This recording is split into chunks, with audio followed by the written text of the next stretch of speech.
Hello everyone, welcome to our channel. जैसा कि आप लोग जानते हो, हम लोग आरआरबी एनटीपीसी एग्जाम के लिए मैथ्स स्पेशल बैच को पढ़ रहे हैं। ये आपका CPT 2 एग्जाम के लिए स्पेशल बैच है, जिसमें कि आज का ये आपका क्लास नंबर 12 है। इससे पहले की 11 क्लासेस को यदि अब तक आप लोगों ने नहीं देखा है तो आप लोग हमारे चैनल के प्लेलिस्ट सेक्शन में जाना। वहाँ पे आपको RRB NTPC CPT 2 maths special के नाम से प्लेलिस्ट मिल जाएगा। वहाँ पे आप लोग जाके हमारे पुराने क्लासेस को कवर कर सकती हो। फिर चलिए आज की क्लास की शुरुआत करते हैं। आपके सामने फर्स्ट प्रश्न आपसे पूछा जा रहा है। सबसे पहले हम लोग प्रश्न को पढ़ेंगे। आपसे कह रहा है रुपया 900 की धनराशि, रुपया 900 की धनराशि निश्चित साधारण ब्याज की दर पर 4 वर्ष में बढ़कर 1134 हो जाती है। यदि ब्याज दर में 3% की वृद्धि की जाती है तो 900 रुपये की धनराशि 4 वर्ष में कितनी हो जाएगी, आपको ये बताना है। तो देखो, सिंपल इंटरेस्ट आपको गिवन है, तो हम लोग फॉर्मूला पढ़ चुके हैं। क्या होता है, आप लोगों को PRT/100 इक्वल्स टू इंटरेस्ट होता है आपका। ये सिंपल इंटरेस्ट का आपका फॉर्मूला है। तो देखो, इसमें हम लोग पुट करेंगे। पी क्या है, तो आप लोग को 900। पी क्या होता है, मूलधन, जो कि आपको पहले धनराशि गिवन होता है, यानी कि 900 रुपया। पी इंटू आर कितना है, आप लोग को आर हमें फाइंड करना है, तो आर इंटू टी। टी कितना है, तो 4 वर्ष है, तो 4 वर्ष हमने यहाँ पे पुट किया, अपॉन 100 इक्वल्स टू इंटरेस्ट होता है। अब इंटरेस्ट कितना है, तो आप लोग कहोगे 900 रुपये का धनराशि था, जो कि 4 वर्ष में 1134 हो गया बढ़कर, यानी कि इंटरेस्ट कितना मिला, तो आप लोग कहोगे इंटरेस्ट वही होगा जो कि 900 से ज़्यादा बढ़ के हो गया। तो कितना हो गया, तो 1134 हो गया, यानी कि 234 रुपये का इंटरेस्ट उसे मिल गया। कितने वर्ष में, तो 4 वर्ष में। अब यहाँ से आप लोग फाइंड करोगे, 2 जीरो से 2 जीरो चला गया आपका। यहाँ पे 9 से 23 कितने बार में, 9 से 2 बार में 18, 5 9 6 54, यानी कि 6 बार में 26 हो गया। और आर यहाँ से कितना हो गया, तो आप लोग कहोगे आर इक्वल्स टू 26/4, यानी कि 13/2 हो गया आपका, 13/2। अब यहाँ पे 13/2 का मतलब क्या होता है, तो आप लोग कहोगे 13 मतलब 2 का मतलब 6.5 होता है। तो 6.5% यहाँ से हमने रेट फाइंड कर लिया। अब देखो, रेट आपका 6.5% हो गया, आपको केवल इतना याद रखना है, 6.5। अब प्रश्न में क्या कह रहा है, यदि ब्याज दर में 3% की वृद्धि की जाती है तो 900 रुपये की धनराशि 4 वर्ष में कितनी हो जाएगी। ब्याज में 3% का वृद्धि, यानी कि 6.5 था पहले, 3% का वृद्धि हुआ तो 9.5% ब्याज हो गया। अब आपको बताना है कि 900 रुपये 4 वर्ष में कितना हो जाएगा। तो हम लोग पुट करना शुरू करेंगे। देखो, सबसे पहले पी कितना है, तो 900 रुपये, क्योंकि आपसे यहाँ पे कह रहा है 900 रुपये की धनराशि है। पी इंटू आर कितना है, तो आप लोग को आर 6.5% हमने निकाला था ब्याज, उसमें 3% की वृद्धि हुई तो 9.5 हो गया, यानी कि 9.5 हो गया, यानी कि PRT। अब टी कितना है, तो 4 वर्ष में, यानी कि 4 हो गया टी आपका, अपॉन 100। तो यहाँ से हम लोग इंटरेस्ट फाइंड कर सकते हैं। तो देखो, इंटरेस्ट क्या हो जाएगा, तो आप लोग कहोगे 2 जीरो से 2 जीरो चला गया, पॉइंट हटाओगे, 10 नीचे आ गया आपका, यानी कि यहाँ से जब कट करोगे तो 2 से 5 बार में, 2 से 2 बार में, 5 से 19 बार में, यानी कि आपका जो ये नंबर आया कितना आया, तो 19 गुने 9 पहले करोगे, 171 गुने 2, यानी कि 171 गुने 2 करोगे, तो आपका सबसे पहले क्या करोगे, आप लोग कहोगे 170 गुने 2 करो, यानी कि आप लोग 340 करोगे, और 1 को 2 से, यानी कि 2, 342 हो गया आपका यहाँ से, यानी कि 342 इंटरेस्ट हो गया, इक्वल्स टू 342। अब आप लोग कहोगे 342 का इंटरेस्ट मिल गया तो धनराशि कितना हो जाएगा, ये आपको बताना था। देखो, 900 रुपये धनराशि था, 342 रुपये का इंटरेस्ट मिला, तो राशि कितना हो जाएगा, तो आप लोग कहोगे 9 3 12, यानी कि 1242 हो जाएगा। तो ऑप्शन में है क्या, आप लोग देखोगे ऑप्शन नंबर 2 है 1242। तो ये होता है बेस्ट अप्रोच किसी भी प्रश्न को विद इन सेकेंड सॉल्व करने का। आशा करता हूँ आप लोग समझ पा रहे होंगे। यदि आपको बेस्ट अप्रोच जानना है तो आप लोग मुझसे जुड़ सकते हो चैनल को सब्सक्राइब करके, और यदि वीडियो आपको इन्फॉर्मेटिव लगे तो वीडियो को लाइक जरूर किया करो आप लोग। चलिए चलते हैं क्वेश्चन नंबर 2 पे। आपका कहीं भी डाउट हो तो आप लोग वीडियो के नीचे कमेंट कर सकते हो। चलिए क्वेश्चन नंबर 2 पे हम लोग चलते हैं। क्वेश्चन नंबर 2 आपके सामने आपसे कह रहा है यदि किसी वर्ग की प्रत्येक भुजा में 20% की वृद्धि की जाती है तो इसके क्षेत्रफल में होने वाले परिवर्तन की गणना कीजिए। यानी कि किसी स्क्वायर के साइड में यदि 20% का हमने वृद्धि किया तो उसके एरिया पर क्या इफेक्ट पड़ेगा ये आपको बताना है। तो देखो इसमें जो लॉजिक होता है आपका, जब भी आपसे स्क्वायर का पूछ ले, क्यूब का पूछ ले, ये जो कंप्लीट कॉन्सेप्ट होता है वो मैं आपको ऑलरेडी परसेंटेज की टॉपिक में बता चुका हूँ। तो आप लोग उस वीडियो को देख सकते हो, हमारे चैनल के प्लेलिस्ट में आपको मिल जाएगा मैथ्स स्पेशल के नाम से। और इसे मैं आपको यहाँ पे एक तरीका और भी बता दे रहा हूँ। देखो ये प्रश्न आप जब भी करो तो सक्सेसिव फार्मूला से किया करो। मैं 100 पे भी मान के आपको कर दूंगा, लेकिन बेस्ट अप्रोच मैं आपको बता रहा हूँ, इसलिए सक्सेसिव फार्मूला को हम लोग यूज़ करेंगे। अब यहाँ पे जहाँ भी एरिया बोले ना वहाँ पे आपको सक्सेसिव 2 बार लगाना है। पैरामीटर बोले तो वहाँ पे कान डिफाइंड हो जाएगा आपका, क्योंकि पैरामीटर में कहीं भी प्लस का साइन आ जाता है। प्लस में हम लोग एग्जैक्ट परसेंटेज वृद्धि क्षेत्रफल में नहीं निकाल सकते या फिर पैरामीटर में नहीं निकाल सकते।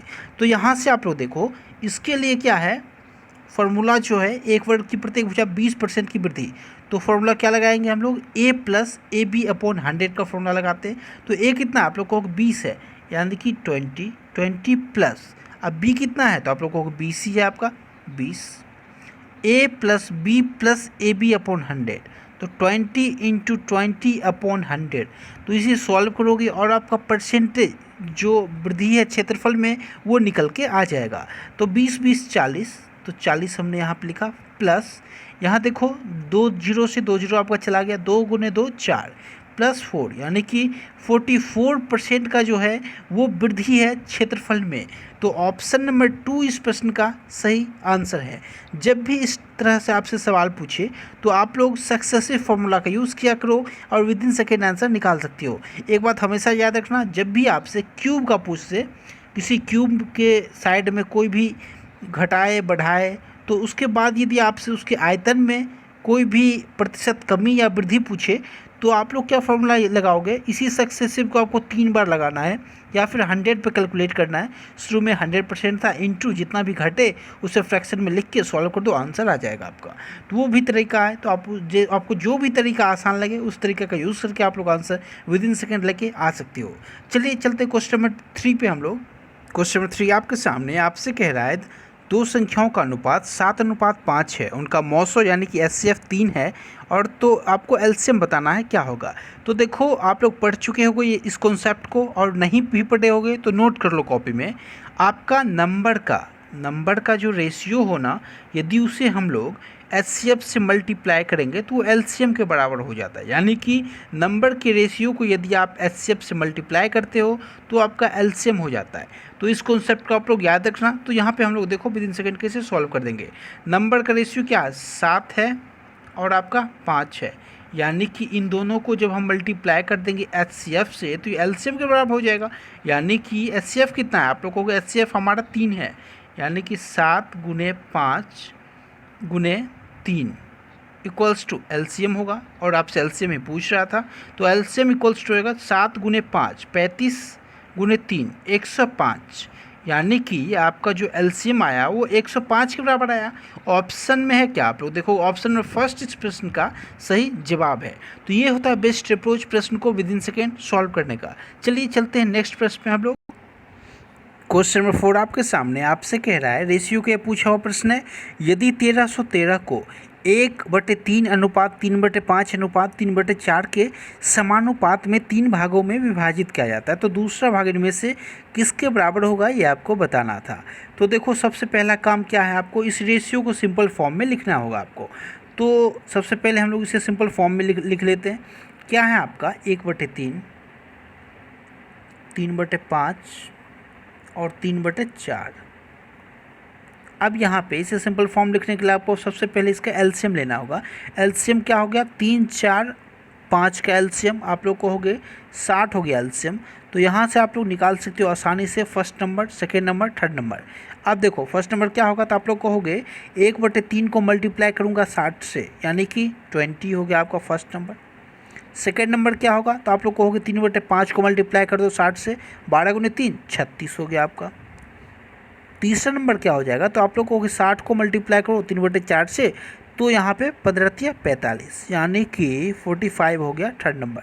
अब आपसे कह रहा है तीनों का सम यदि 1313 के बराबर है तो दूसरा भाग ज्ञात करना है, यानी कि 36 का मान बताना है। तो देखो सबका सम क्या है, तो आप लोग कहोगे यूनिट में सम है आपका 20 प्लस 36 प्लस 45, यानी कि 45 36 20 101। 101 का वैल्यू कितना है, तो आप लोग कहोगे 1313 के बराबर है, 1313 के बराबर है। तो यहाँ से देख लो आप लोग 1 का वैल्यू क्या हो जाएगा, तो आप लोग कहोगे 1 का वैल्यू 13 के बराबर हो जाएगा। यदि 1 का वैल्यू यहाँ से 13 का बराबर हो गया तो पूछ क्या रहा था, तो बीच का नंबर यानी कि 36 का वैल्यू पूछ रहा था। तो 36 का वैल्यू क्या हो जाएगा, 13 गुने 36 कर दोगे आंसर आ जाएगा। अब देखो हमें मल्टीप्लाई नहीं करना है, यूनिट डिजिट देख लो, यहाँ पे 3 है, यहाँ पे 6 है, यानी कि 6 गुने 3 18, 8 यूनिट डिजिट होना चाहिए। तो देखोगे ऑप्शन नंबर 2 में केवल आपका 8 है यूनिट डिजिट, बाकी किसी में नहीं है। तो ये होता है बेस्ट अप्रोच, स्मार्ट अप्रोच प्रश्न को सॉल्व करने का। आप चाहो तो कंप्लीट मल्टीप्लाई करते रहो, लेकिन उसका कोई काम नहीं है, उसमें केवल आपका टाइम वेस्ट होगा। आप लोगों को सभी तरीका मालूम होना चाहिए पेपर को आसानी से क्रैक करने के लिए। तो चलिए चलते हैं नेक्स्ट प्रश्न पे, आशा करता हूँ आप लोग समझ पा रहे होंगे। क्वेश्चन नंबर 5 आपके सामने, आपसे कह रहा है, इस प्रश्न को सबसे पहले हम लोग पढ़ेंगे। एक दूध विक्रेता क्रय मूल्य से 20% अधिक मूल्य पर दूध बेचता है। उसके अलावा वह हर 5 लीटर दूध में 3 लीटर पानी मिलाता है, तो उसका कुल प्रतिशत लाभ आपको ज्ञात करना है। तो देखो आपसे जितने भी प्रश्न पूछे गए हैं रेलवे में, उसमें मैंने ये नोटिस किया है कि 40% सवाल ऐसे थे जिसमें सक्सेसिव फार्मूला का यूज़ करके आंसर विद इन सेकेंड आ जा रहा था। तो आप लोगों को सक्सेसिव फार्मूला अच्छे से कर लेना है। वो क्या होता है, तो देखो a plus B plus A B upon 100 होता है वो फार्मूला आपका। तो ये होता है आपका सक्सेसिव फार्मूला, इस पे हम लोग इसका यूज़ करके विद इन सेकेंड आंसर लेके आ पा रहे हैं। सभी प्रश्न में मैं आपको ये चीज़ नोटिस करता हुआ दिख पा रहा होगा कि मैं इस लॉजिक का यूज़ करके आंसर लेके आ जा रहा हूँ। तो आपको इसको समझ लेना है। अब इसमें एक कन्फ्यूज़न कहाँ है वो देखो, इसमें एक डिस्काउंट का फार्मूला होता है, वो होता है a प्लस बी माइनस से बी अपॉन 100। तो दोनों में आपको कन्फ्यूज़ नहीं करना है। सक्सेसिव का फार्मूला ये है आपका, प्रॉफिट हो तो प्लस का यूज़ करोगे और यदि लॉस हो तो माइनस का यूज़ करोगे आप लोग। चलिए आशा करता हूँ आप लोग समझ पा रहे होंगे। अब मैं आपको इस प्रश्न को सॉल्व करके बता दे रहा हूँ। आपसे कह रहा है दूध विक्रेता क्रय मूल्य से 20% अधिक मूल्य पर दूध बेचता है, यानी कि 20% यहाँ से प्रॉफिट कमा रहा है वो 20%। और सेकेंड टर्म यहाँ देखो, इसके अलावा वह हर 5 लीटर दूध में 3 लीटर पानी मिलाता है, तो यहाँ से प्रॉफिट कितना कमा रहा है, तो आप लोग कहोगे 3 लीटर का प्रॉफिट कमा रहा है। 3 लीटर का प्रॉफिट किस में, तो 5 लीटर पे। परसेंटेज में हमें निकालना है प्रॉफिट, तो इंटू 100 करोगे, तो 100 करोगे तो 500 जाएगा 20 बार में, 20 गुणे 3 60, यानी कि 60% यहाँ से प्रॉफिट कमा रहा है। देखो फर्स्ट जगह से उसने 20% का प्रॉफिट कमाया, सेकेंड तरीके से 60% का प्रॉफिट कमाया, तो उसका कुल प्रतिशत क्या होगा, तो यहाँ पे हम लोग सक्सेसिव लगा देंगे, आंसर लेके आ जाएंगे। तो देखो 20 हो गया आपका फर्स्ट प्रॉफिट, सेकेंड प्रॉफिट 60 का हो गया। उसके बाद क्या फार्मूला होता है, a plus B plus A B upon 100, यानी कि 20 इंटू 60 अपॉन 100। तो इसे जब आप लोग सॉल्व करोगे तो 0 0 से डबल 0 यहाँ पे चला गया आपका, 60 और 20 80 और 2 गुने 6 यानी कि 12, 80 प्लस 12 कितना हो जाएगा 92। तो आपका जो आंसर बनेगा टोटल प्रॉफिट उसको 92% का यानी कि 92% का हुआ। ऑप्शन नंबर 2, ऑप्शन नंबर 3 इस प्रश्न का सही जवाब है। चलिए चलते हैं नेक्स्ट प्रश्न में। आशा करता हूँ आप लोग समझ पा रहे होंगे, आप लोग नोटिस कर रहे होंगे जिसका कॉन्सेप्ट क्लियर है वो लोग बहुत आसानी से प्रश्न को कर जा रहे होंगे पेपर में। तो आप लोगों को कॉन्सेप्ट क्लियर रखना है, ट्रिक जानना है, तरीका जानना है, उसके बाद ही आप लोग पेपर में एग्ज़ाम देने बैठोगे। इसलिए आप लोग तैयारी कंप्लीट कर लो CBT2 एग्ज़ाम होने से पहले। चलिए चलते हैं नेक्स्ट प्रश्न पे हम लोग। नेक्स्ट प्रश्न आपके सामने, ये जो आपसे CI और SI का प्रश्न पूछा गया था, इसे आप लोग बहुत तरीके से कर सकते थे, लेकिन बेस्ट अप्रोच क्या था वो हम लोग आइए देखते हैं। आपसे कह रहा है एक धनराशि पर 10% वार्षिक चक्रवृद्धि ब्याज की दर से 2 वर्ष में प्राप्त ब्याज 630 रुपये है, तो समान राशि पर समान दर से 3 वर्ष का SI आपको बताना है क्या होगा। तो देखो 10% हमें रेट गिवन है, CI पे जो राशि है 2 वर्ष में 630 का ब्याज प्राप्त होता है। तो यहाँ से आप लोग P निकाल सकते हो, मूलधन निकाल सकते हो, जो वो धनराशि क्या रहा होगा। तो उसका जो तरीका है P निकालने का वो 3 तरीका है। अब वो 3 तरीका मैं आपको यहाँ पे बता दे रहा हूँ शॉर्ट में, आप लोग समझ लो। फर्स्ट तरीका होता है आपका ट्री मेथड, ट्री मेथड का यूज़ करके रेट देखोगे 10% है, 10 से 11 हो जा रहा है, वहाँ पे स्क्वायर करके निकाल सकते हो। उसके बाद सेकेंड मेथड जो है वो आपके सामने फॉर्मूला मेथड है, वहाँ से आप लोग पी निकाल सकते हो। थर्ड मेथड आपका सक्सेसिव का मेथड है, तो सक्सेसिव मेथड को मैं यहाँ पे करा दे रहा हूँ। तो देखो आपका मोटिव होना चाहिए कि पी कैसे भी करके आपको निकालना है, पी यानी कि मूलधन निकालना है। तो देखो रेट 10% है, टाइम 2 वर्ष का है, तो यहाँ पे जो उसे ब्याज प्राप्त होगा कितना परसेंट, तो आप लोगों को इसी का मैं सक्सेसिव लगाऊंगा, यानी कि 10 प्लस 10 प्लस 10 गुने 10 अपॉन 100 कर दोगे तो यहाँ से देखोगे 10 10 20 और 2 जीरो से 2 जीरो चला गया, 1 गुने 1 यानी कि 21% हो गया आपका, यानी कि 21% उसे ब्याज प्राप्त हुआ होगा 2 वर्षों में। और आपका जो ब्याज है वो कितने के बराबर है, तो आप लोग कहोगे 630 के बराबर है। यदि 21% 630 के बराबर है तो 100% जो कि आपका मूलधन होगा, पी होगा, प्रिंसिपल होगा, वो कितने के बराबर होगा, तो आप लोग कहोगे 21 से 3 बार में चला गया, यानी कि आपका जो 100% है वो 3000 के बराबर है। तो यहाँ से हम लोगों ने देखा जो पी जो है हमारा वो 3000 है। अब देखो जब ये 3000 है तो यहाँ से आप लोग एसआई पे निकाल सकते हो 3 वर्ष में कितना हो जाएगा धनराशि। तो यहाँ पे हम लोगों ने फॉर्मूला पुट किया, क्या है फॉर्मूला एसआई का, आप लोग कहोगे पी आर टी अपॉन 100, तो पी कितना है, तो आप लोग कहोगे अभी अभी हम लोगों ने निकाला पी आपका 3000 है, तो 3000 पी इंटू आर कितना है, तो आर कहोगे आप लोग 10% गिवन था, क्योंकि यहाँ आपसे कह रहा है समान राशि पर समान दर, यानी कि 10% आर आपका गिवन था, तो वहाँ पर हमने 10 पुट कर दिया। पी आर टी, टी कितना है, तो टी कहोगे 3 वर्ष यहाँ पे गिवन है, टी हमने 3 पुट किया अपॉन 100। इसे जब सॉल्व करोगे तो 2 जीरो से 2 जीरो चला गया आपका, 3 से 3 कहोगे 3 तिया 9, 9 पे 1 जीरो यहाँ का 1 जीरो यहाँ का, यानी कि 9 पे डबल जीरो, यानी कि आपको जो आंसर बना वो 900 बना। ये क्या हो जाएगा, तो ये आपका इंटरेस्ट हो जाएगा, यानी कि इंटरेस्ट जो है आपका वो 900 है एसआई पे 3 वर्षों में समान दर से। तो ऑप्शन नंबर 3 इस प्रश्न का सही जवाब हो जाएगा। ये होता है बेस्ट अप्रोच प्रश्न को सॉल्व करने का।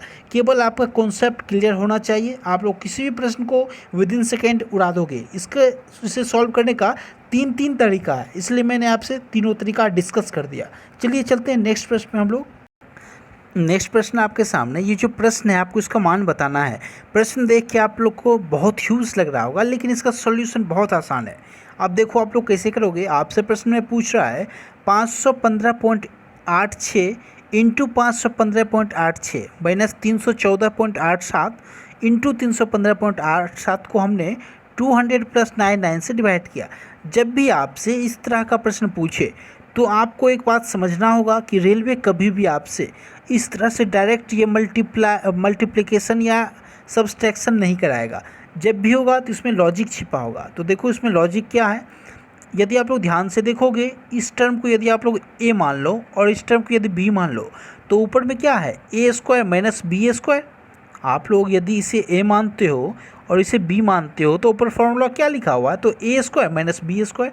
नीचे क्या है, तो आप लोग ध्यान से देखोगे तो ए माइनस बी है, यानी कि यदि A square minus B square upon A minus B formula यदि आपको गिवन है, तो आप इसे क्या लिख सकते हो, तो आप लोग कहोगे ए स्क्वायर माइनस बी स्क्वायर का फॉर्मूला होता है ए plus B into A minus B upon A minus B आपको गिवन है ऑलरेडी। तो देखो आप लोग ध्यान से देखोगे तो ए माइनस बी से ए माइनस बी चला गया, क्या शेष रह गया, तो केवल और केवल ए प्लस बी शेष रह गया। तो इस प्रश्न का जो सही जवाब होगा वो ए प्लस बी हो जाएगा। अब आप लोग देखोगे ए कितना है, तो आप लोग कहोगे 515.87, बी कितना है 314.8, यानी कि दोनों को जब ऐड करोगे तो आपका आंसर आ जाएगा। तो 500 300 800 हो गया, 15 और 14 यानी कि 29 हो गया। तो 830 के अप्रॉक्स आंसर आना चाहिए। तो ऑप्शन नंबर 1 देखोगे 830.73 है, तो इस प्रश्न का ये सही जवाब है। अब और अदर ऑप्शन देखो, दूर दूर तक आपको ऑप्शन नज़र, आसपास भी भटकता हुआ नज़र नहीं आ रहा होगा। तो ये होता है बेस्ट अप्रोच प्रश्न को सॉल्व करने का। यहाँ पे आपको 200 और 201 कंफ्यूज करने के लिए दिया गया था। यदि आप लोग तुक्का लगाना चाहो तो उसमें फंस जाओ। और यहाँ पे देख सकते हो दोनों ऑप्शन कितना करीब था, लेकिन जो इस प्रश्न को सॉल्व करेगा वो कभी भी 83.73 के पीछे नहीं भागेगा, क्योंकि यहाँ पे से साफ दिख रहा है फॉर्मूला। जब हम यहाँ पे पुट करते हैं तो जो आंसर आता है वो ए प्लस बी आता है, और ए है 515, बी है 314, यानी कि 500 300 800 तो ऐसे ही हो जा रहा है, यानी कि 800 से ज़्यादा है। 830 एक ही ऑप्शन है, ऑप्शन नंबर फर्स्ट। चलिए चलते हैं नेक्स्ट प्रश्न हम लोग। आशा करते हो आप लोग समझ पा रहे होंगे। नेक्स्ट प्रश्न आपके सामने, ये जो टाइम एंड वर्क का प्रश्न है, देखो इसे मैं विद इन सेकेंड कैसे कर दूंगा। इसका जो अप्रोच है वो आप लोगों को पता होना चाहिए। 10 पुरुष किसी कार्य को 18 दिनों में कर सकता है, यानी कि टोटल जो काम है वो कितना हो गया, आप लोग कहोगे 10 गुने 18, यानी कि 180 काम हो गया टोटल, जो कि इसे कंप्लीट करना है।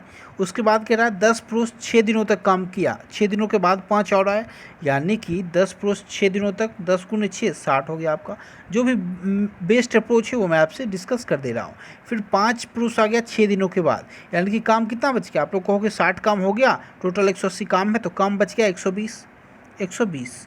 और क्या कह रहा है, 5 और पुरुष आ गया 6 दिनों के बाद, यानी कि 120। पहले 10 लोग कर रहे थे, अब आ गए 5 और 15 लोग आ गए, यानी कि 15 लोग। कितना टाइम, 15 गुने 8 बराबर 120, यानी कि 8 दिन 8 डेज आंसर हो गया। आपसे यही पूछ रहा था जो रिमेनिंग शेष कार्य को पूरा करने में कितना समय लगेगा, तो शेष कार्य हो गया 120, उसे 15 से हमने डिवाइड कर दिया, 8 डेज आपका आंसर आ गया। तो ये होता है बेस्ट अप्रोच प्रश्न को सॉल्व करने का। मैं इसे चाहूँ तो बहुत बेसिक तरीके से भी बता सकता हूँ, आपका कॉन्सेप्ट भी क्लियर हो जाएगा, लेकिन अभी जो है बेस्ट अप्रोच मैं आपको इसलिए बता दे रहा हूँ ताकि यदि आप लोग मेरे अप्रोच पे काम करोगे तो प्रश्न को विद इन सेकेंड उड़ाना सीख जाओगे। आशा करता हूँ आप लोग इसका बेसिक कॉन्सेप्ट पढ़ के आए होंगे। ओके चलिए, तो आज के लिए इस वीडियो में इतना ही। यदि वीडियो आपको इन्फॉर्मेटिव लगा तो वीडियो को लाइक करना और चैनल को सब्सक्राइब करके बेल आइकन को प्रेस करना, ताकि जैसे मैं नेक्स्ट क्लास आपके लिए लेके आऊँ आपको इन्फॉर्मेशन मिल सके इस वीडियो का। Okay, thank you so much.